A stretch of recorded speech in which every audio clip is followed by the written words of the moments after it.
Nič, len taká pikoška, že bol som v Tesku. Normálne Tesco, kúpil som si popcorn, sladko-slaný samozrejme. Táto polievka je fest super. No, ale v každom prípade majú tam kurčata normálne grillované, dokonca s plnkou. Proste ja neviem, z čoho to je, je tam proste plnka. Grillované, celé kurča. No a stojí $12, čiže nejakých 7 eur. No a keď tam nie je normálne vypredané, býva to, sa mi podarilo trafiť dvakrát, ja neviem, možno z 12 krát, že tam nebolo. No je tam taký oznam, že keď ste nenašli kurča, tak si popýtajte kupón a ďalšie kurča je na nás. Čiže dostanete taký kupón, má to platnosť asi týždeň a keď sa ním preukážete kedykoľvek, tam prídete do toho týždňa, tak dostanete to kurča zadarmo. Proste $12 kurča.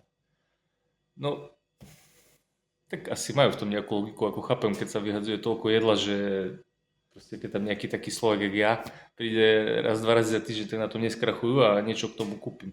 No ale tak, kurča zadarmo. Už sme tu videli, že majú v potravinách, respektíve v tom Tesku, ovocie pre deti zadarmo, proste je bednička, nie je ovocie, je tam, že pre deti. No tak idete s deťmi nakupovať, no tak im môžete zobrať jablko alebo banán, proste každý deň tam je niečo iné.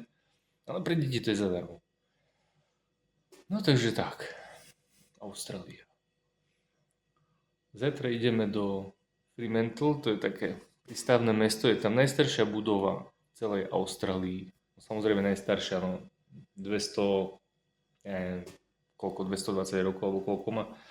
Tu u nás na meste sú staršie domy. No ale ideme sa tam pozrieť, čiže asi budú dobré videá. Dúfam, je tam jeden veľký trh, je tam všetko. Ten trh má takisto nejakých 200 rokov. A všeobecne takéto pekné mesto. No a v sobotu večer by sme mali ísť na oceán na ryby.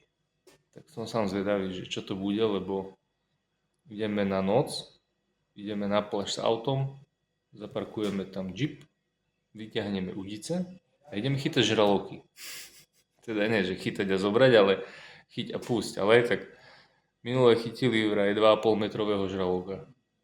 Dobre, tak také video ani fotky ešte nemám. No, tak uvidíme, čo sa zadarí. Takže tento víkend asi budú fajn videá. Takže zostaňte na klíme.